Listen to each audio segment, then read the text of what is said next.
दोस्तों, बसंत गुरु जी का प्रणाम। आप बसंत गुरु जी के साथ सबसे पहले धन्यवाद कि आप हमारे साथ जुड़ते हैं और हमारे वीडियो को देखते हैं, अपने जीवन में कुछ प्रश्न उठाते हैं और उन प्रश्नों का जवाब मिल जाता है। तो जो आपके भीतर में संतुष्टि दिखती है, जो खुशी महसूस होता है और जो उस खुशी के बाद जो आप अपने आप को जो थोड़ी सी रिलैक्स महसूस करते हो, जीवन में कुछ नया करने का जब आप में जज्बा आ जाता है, तब हमें लगता है कि हमारा वीडियो बनाना सार्थक हो गया। मेरा कोई एक मित्र भी यदि मैं उनके दुख में अपना भागीदारी निभा सकूं, उनके प्रगति में मैं थोड़ी राय रखते भी अपना योगदान दे सकूं और उनके डोलते हुए जीवन में यदि मैं कहीं भी स्थायित्व दे सकूं, उसके लिए मैं यदि उनका थोड़ा भी सहयोग कर सकूं, तो मुझे बड़ा खुशी और आनंद मिलता है। मित्रों, पैसे की क्या है? पैसे तो जीवन में आता है जाता है, पैसे की अपने एक अलग चीज़ें होती है। पर जीवन में जब हम एक दूसरे के सपोर्ट में खड़ा होते हैं, हम एक दूसरे की खुशी के साथ में आते हैं, हम एक दूसरे के आंसू को जब पहुँचते हैं, जब हम एक दूसरे के गले मिलते हैं, एक दूसरे की जब जादू की झप्पी देते हैं, तो वो जो ज़िंदगी से जो एनर्जी का लेन देन होता है, वो ज़िंदगी में वाकई बहुत कमाल के होते हैं। वो पैसों से कहीं उसकी कोई मोल नहीं होता। मित्र, बहुत से मेरे मित्र ने कहा कि यूट्यूब आप पैसा कमाने के लिए बनाते हैं क्या? मैंने कहा नहीं, मैं अपने दोस्तों से मिलने के लिए, क्योंकि मैं अपने दोस्तों से मिलने का एक जरिया है यूट्यूब, और मैं अपने हज़ारों दोस्तों से एक साथ ऐसे ही मिल सकता हूँ, क्योंकि ये तकनीकी है, तकनीकी का उपयोग किया जाए। मेरे कुछ दोस्तों ने मुझे सलाह दिया था और जिसके कारण से मैंने आप लोगों के साथ अपनी बातें शेयर करता हूँ। बहुत मामूली व्यक्ति, बहुत मामूली तरीके से और बहुत मामूली भाषा में और अपने नितांत अपने जीवन के एग्जाम्पल से, ताकि कहीं कोई पांडित्य का बोझ न दिखे, कहीं कोई बनावटी न लगे। मेरा काम है अपने आप को वैसे को वैसे प्रस्तुत कर देना जो मेरे अनुभव में है, जो मैंने महसूस किया है, जो मैं एहसास से भरा हूँ, जो मेरी अनुभूतियाँ हैं, मैं उसमें हस्ताक्षर कर देता हूँ। मेरी अभिव्यक्ति का हस्ताक्षर है मित्र, ये मेरे जो वक्तव्य होते हैं। आज का जो हमने विषय जो चुना है कि जिंदगी जब मुश्किल आ जाए तो क्या करें, क्या फिर हम कम बैक कर लें, हम पुनः अपने आप को तैयार कर लें कि अपने ही पिकअप कर लें। मैं पूरे डिटेल तो नहीं बताऊंगा, पर 2005 की घटना है। 2005 में मेरी ज़िंदगी में एक ऐसा भूचाल आया, सामाजिक रूप से, आर्थिक रूप से, राजनीतिक रूप से और कई तरह से भविष्य और किस्मत के बीच में एक ऐसा चक्रवात, एक ऐसा बाउंडर आया कि मेरा पूरा का पूरा जीवन ऐसा हो गया कि अब गया, तबाह हो गया। हर काम में घाटा, हर काम में बदनामी, हर काम में उल्टा पड़ जाना, जो भी है सब सच के लिए करना लेकिन सब उल्टा होना, जो सही है वो करना लेकिन गलत हो जाना, हर राइट रॉन्ग होता चला गया। जो भी काम करता रॉन्ग बन जाता, जो भी करेक्ट काम भी इनकरेक्ट हो जाता। बच्चों की ऊंची शिक्षा के लिए अब बच्चे ठीक ऐसे मुहाने पे खड़े थे जहां से उसकी एजुकेशन, उनकी जिंदगी को टर्निंग पॉइंट बन जाता। बिजनेस ऐसे मुहाने पे खड़े थे जहां से या तो बंद हो जाता या तो वहां से फिर वो अपने आप को क्या हम उठा सकते। लाइफ का वो एक ऐसा टर्निंग पॉइंट था कि जीवन के जितने भी हिस्से थे सब में नाजुक मोड़ था। परिवार में पति पत्नी के बीच में एक पॉइंट गलत होता तो वह भी तबाह हो जाता। बच्चों के साथ एक पॉइंट गलत होता तो उनकी भी लाइफ चला जाता। यानी बिजनेस भी में एक चूक होता तो हम सिर्फ तबाह के अलावा और कुछ जीवन में नहीं दिखता। ऐसा पूरी तबाही और अंधड़ में पूरी लाइफ गुजर रहा था और मेरा दिमाग ऐसा लग रहा था कि कहीं मैं मेंटल तो नहीं हो गया, कि मेरे अंदर में कोई पागलपन तो नहीं आ गया। और मैंने क्या किया, तो सबसे पहले तो मैंने अपनी मेंटल हेल्थ की जांच कराई। मैं बोला इतना मुसीबत, इतना परेशानी, इतना अंधड़ कि क्या करें, क्या समझ नहीं आ रहा है। और लाखों रुपए का बर्बाद हो जाना, लोगों का ठगे जाना, विश्वासघात करना, दोस्तों का विश्वासघात करना, कर्मचारियों का विश्वासघात करना, अपने जिनके लिए जान कुर्बान की उनके साथ विश्वासघात और तरह तरह के लोगों का अपना। और उसके बाद अफवाहों का बाजार गर्म कि गुरुजी ऐसे हैं, गुरुजी वैसे हैं, उनके ये ऐसे आचरण में है, वो ऐसे चरित्र हनन, लाइफ हनन, परिवार हनन, हर तरफ से मैंने भाले बर्छी। अब समझ जाइए कि मैं ज़्यादा बहुत नहीं बोलना चाहता। मैंने शांत होकर के सांसों पर ध्यान किया, अपने सांसों पर ध्यान किया ऐसे बिल्कुल सांस ऊपर नीचे बिल्कुल, और ऐसा लगा कि सांस जब तक दीवारों में टकराते रहे तब तक मैं प्राणायाम करता रहा, जब तक कि वो सांसें मेरी सारी दीवार टकराना बंद होकर के जब तक कि बीचों बीच वो सांस चलना और शुरू होना ना हो जाए। मैंने पहले शीतल सांस किया, फिर गर्म सांसें की और उसके बाद सम सांसें किया, और मैं 1 हफ्ते तक 15 दिन तक प्रयास करता रहा कि मेरी जो सांसें हैं मेरे अनुकूल हो जाए। और जब जैसी जैसी मेरे सांसें सम सांसें चलना शुरू हुआ, जीवन में अध्यात्म का अवतरण हुआ। जीवन ने कहा कि आपका जो समस्या का सलूशन एक ही है, वो है अध्यात्म है। अध्यात्म मतलब क्या? जीवन के रूट को समझना, जीवन के उस मूल को समझना जहाँ से लाइफ बनती है, बिगड़ती है, या जहाँ से हम और अपने आप को कुछ कर सकते हैं। अब मेरे साथ एक ही चीज़ था कि मैं लाइफ में कम बैक करूँ तो कैसे करूँ, क्योंकि जीरो और माइनस में चला गया था लाइफ। सामाजिक स्थिति में, मानसिक स्थिति में, आर्थिक स्थिति में, राजनीतिक स्थिति में, व्यापार में, मतलब कहीं से भी समतल नहीं और नीचे। अच्छा, अब सामान पैकअप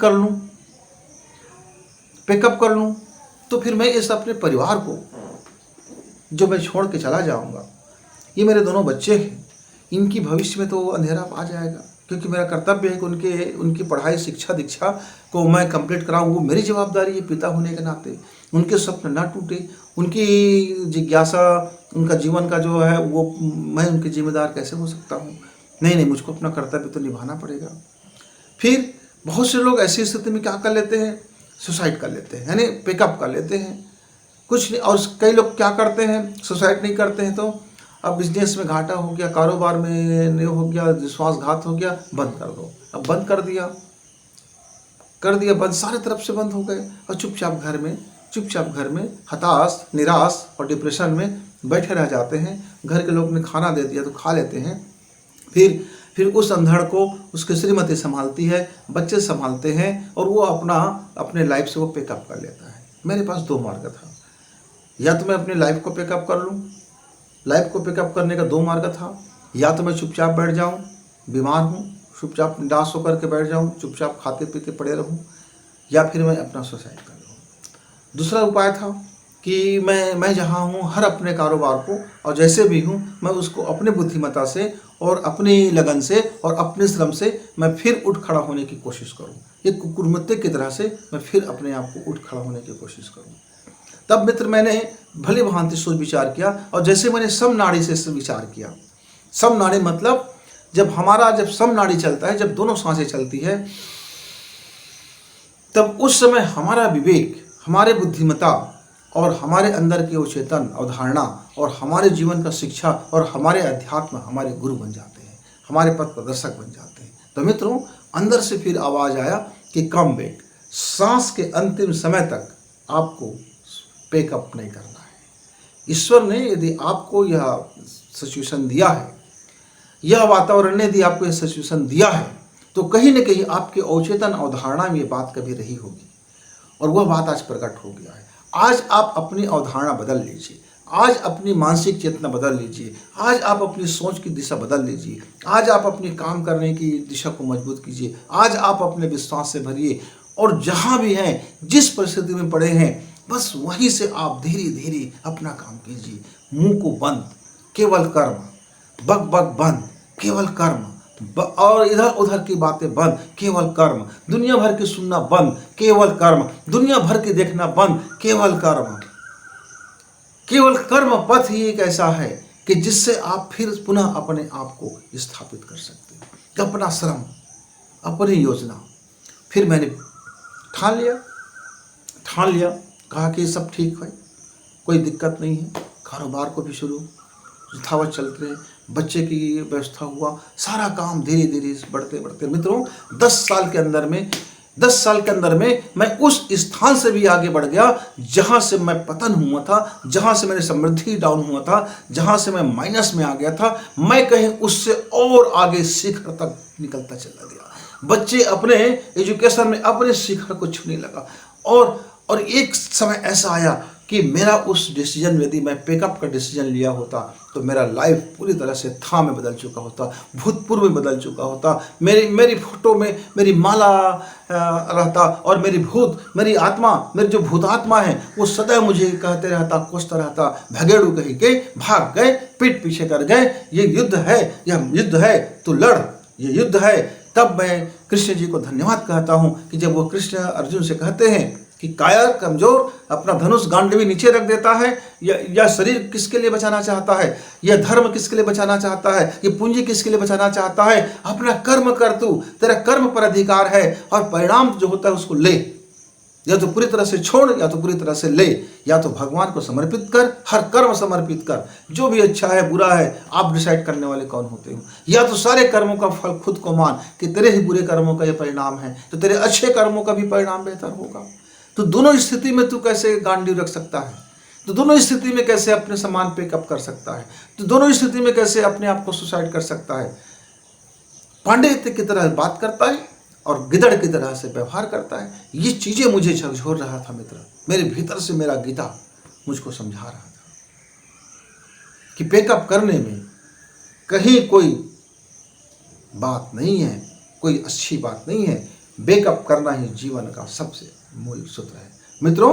और आज आप देखते हैं, मैं एक कामयाब व्यक्ति, एक कामयाब परिवार, एक कामयाब पिता और एक मतलब कामयाबी का इतनी लंबी फहरिस्त है कि मैं कहूँगा तो आप कहेंगे कि अपनी मुँह से गुरुजी बड़ी बढ़ा चढ़ा करके अपनी बड़ाई कर रहे हैं। मित्रों, मैं सिर्फ आपको ये बताने की कोशिश कर रहा हूँ कि जीवन में माइनस भी हो जाओ, उठिए और प्लस बन सकते हो।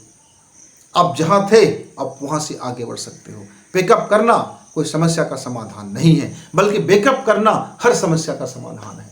लेकिन उसके लिए धीरज की जरूरत है, शांति की जरूरत है, संतोष की जरूरत है, अध्यात्म की जरूरत है, फिर से उठ खड़े होने की जिजीविषा की जरूरत है, अंदर में साहस भरने की जरूरत है।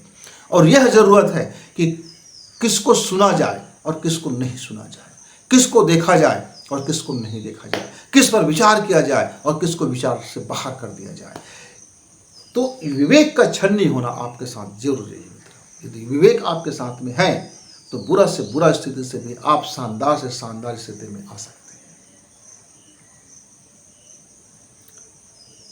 तो मैंने अपने मुश्किल के दिनों में बैकअप को चुना, बैकअप को पैक कर दिया, बोले बाहर जाइए, मेरे लाइफ में आपका कोई स्थान नहीं है, कोई स्थान है ही नहीं। जिस दिन प्रकृति मुझको कहेगी, नेचर कहेगा ये शरीर त्याग दो, उस क्षण ही मैं इस शरीर को त्यागूंगा प्राकृतिक रूप से। और जब तक मेरी एक एक सांस चलती रहेगी मैं अपना कर्म पथ पर आगे बढ़ता ही रहूंगा, चाहे जो कुछ भी हो जाए। परिणाम की कौन चिंता करे, चिंता करे अपने कर्म की। तो मैंने बैकअप को चुना, आप किसको चुने मित्र?